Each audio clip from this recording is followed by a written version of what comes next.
Hello.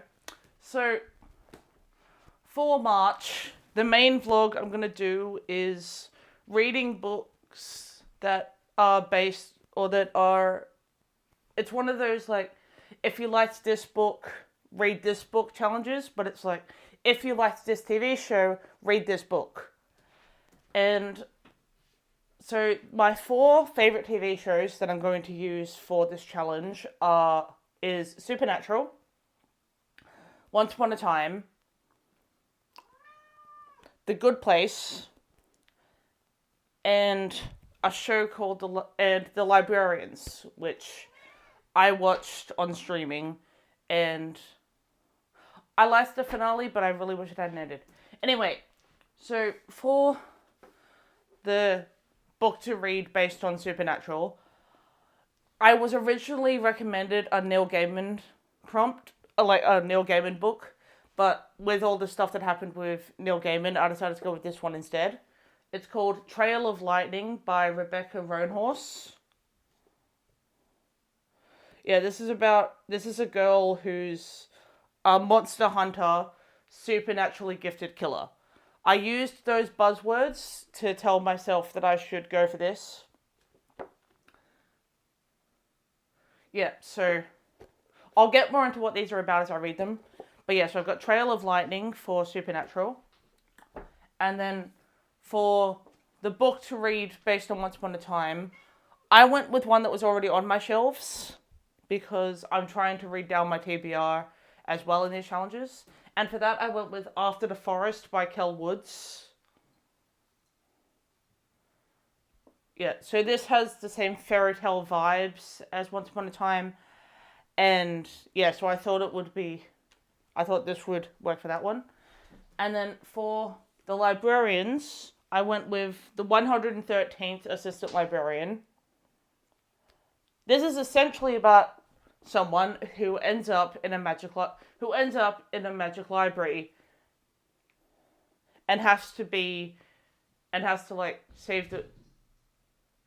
save both the world and himself in an adventure. And that is pretty much what the plot of The Librarians is.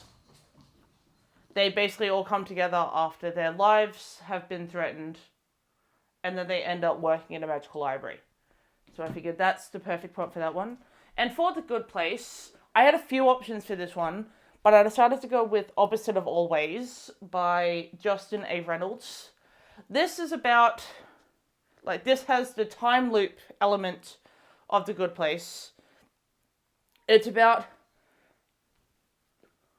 these two people who meet at a party, and then after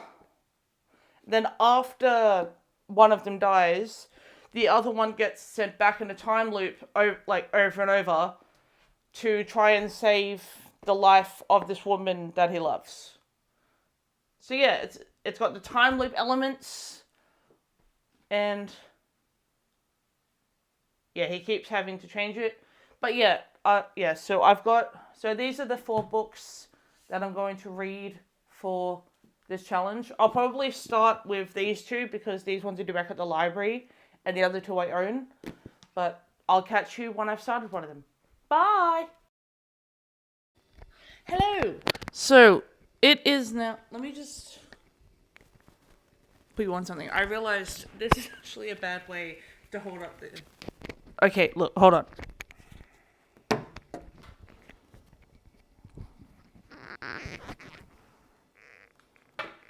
Okay, let's go with that. Hopefully that stays. But anyway, I have officially started Opposite of Always by Justin A. Reynolds.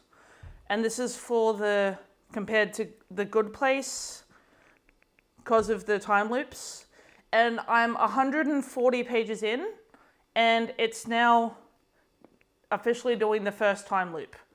So, what I've gathered from this book so far is it's about the main character is this guy Jack, which is actually quite refreshing because there aren't normally a lot of romances that have a clear male main character. So I kind of like that. So I kind of like that element. Anyway, yeah. So this is Jack, and his relationship with Kate. And basically, in the parts that I just read, the stuff leading up to the first time loop, his girlfriend, Kate, dies, and then he instantly gets transported back to the night that they met. So essentially he gets a do-over with that. And that is not a spoiler, that is in the info at the back. Yeah. So because this is the first attempt, there was that awkward, like, Jack was so happy to see Kate, but Kate had no idea who he was. So he's now got to figure out why he's been sent back, and he has to start doing this whole meeting all over again. I'm pretty much close to the halfway point, so I thought I would just pop in now that I'm up to the first time loop, or the second part, because this is divided into parts. But yeah, so I do like Jack's character. He's not a whiny character. I actually like his confidence. But yeah, this is definitely and I decided to start with this one because it's the longest of the options, and it's also one of the 2 library books. Basically, 2 of the books for this video are from the library, so I'll probably read those first so that I can get them back on time. But yeah, so far I am quite enjoying this. I will update you. I don't know unless something significant happens, I'll probably just update you when I finish. Yeah, because I'll do like the halfway point. This is the halfway point check, and then I'll just do a final thoughts check. Unless something significant happens, in which case I'll be back. Otherwise, I will see you guys when I'm finished this book. Bye! Hello! So, it is the same day. You are balanced on my giant stack of library book. Well, not just books. You're essentially on a majority of my March TBR. Anyway, I managed to actually finish this nearly 500-page book in the one day. And it's been a while since I've sat down and done that. So, I was quite impressed with that. Anyway, opposite of always. Sorry. I do recognize the comparison to The Good Place. Like, the time loops and constantly repeating, having to redo pretty much everything. And yeah, so I enjoyed it, but it wasn't like a new favorite. I think it's sitting at a 3.75. I mean, it was refreshing seeing the relation, seeing both a male main character, but also the main character knowing their mistakes. But yeah, there was just some stuff in here that, time loop or not, I really don't think the main character should have done. Like, in some of the time loops, it just felt like he was being unnecessarily mean in at least one of them. And also, it was a bit unnecessarily long. I feel like the author could have taken out 100 pages of this and it would have been the same story. But yeah, overall it was good. I'm giving it a 3.75. So, let's move on to the next one. Alright, we're going to go with this awful lighting to give you an update about this book. I also have to have my camera at this angle because straight in front of me I have a cat asleep on the floor, so we're dealing with this angle. But yeah, so I have finished Trail of Lightning by Rebecca Roanhorse. Now, I was reading this to compare it to Supernatural, and I did get Supernatural vibes from this book. This is essentially just felt like I was reading a Supernatural story. Is that going to focus? It doesn't matter. Oh, wait, I need to stop doing that. I need to stop doing that. Okay. Yeah, anyway. Trail of Lightning. This is about a supernatural hunter, Maggie, and she has like a, yeah, yeah, it's like a, after an apocalypse, after an apocalypse, she has to go out. I just pressed myself on the eye. She's become this like supernatural monster hunter, which 100% just gave me Winchester vibes, like supernatural hunter. But the only difference is, in this world, everyone knows about the supernatural beings, as opposed to demons, as opposed to the supernatural verse where they have to not tell them until it's necessary, and sometimes then even not.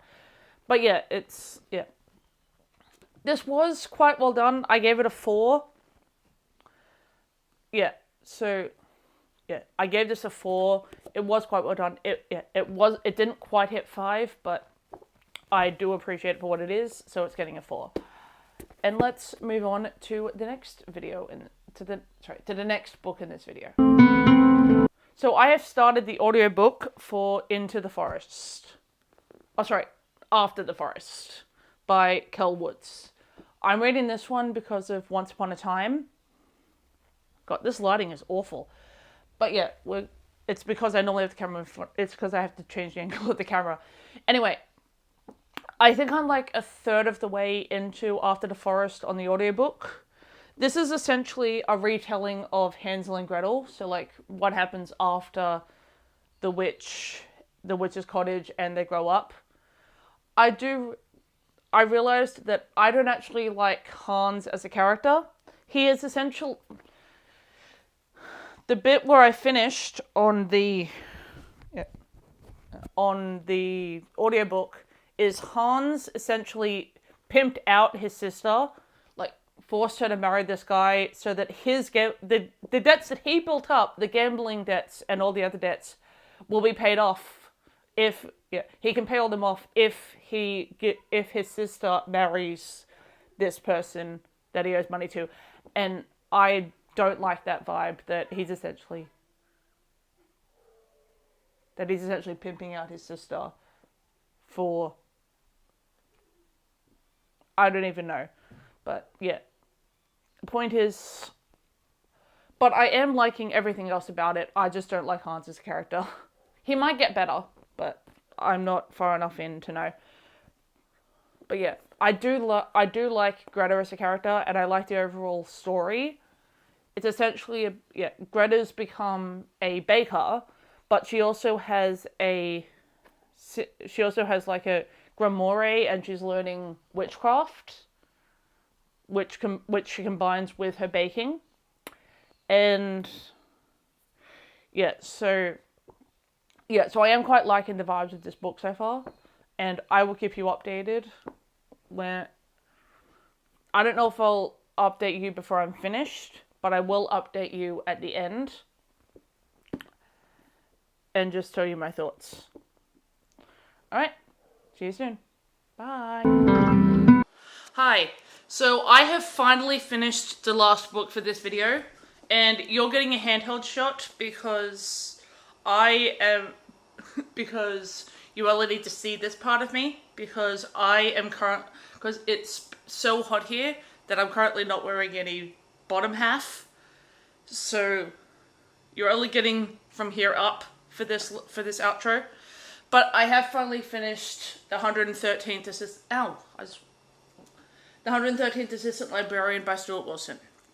This did definitely give me the librarian vibes. This kid is recruited to the library by this all-wise librarian because it's some kind of destiny. But plot twist, the day that this 13-year-old boy gets to the library, the librarian who brought him on is dead.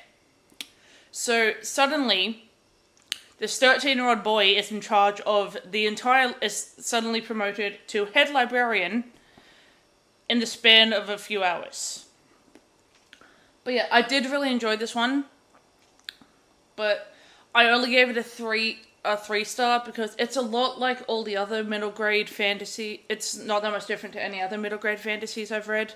Like, it didn't really do anything different. It just felt like a which was good. It was a fun time, but it wasn't anything new, and so I can't give it more than a 3. I can only give it a 3-star. But I have officially completed this vlog, so I will catch you guys in whatever comes next, and see you guys then. Bye.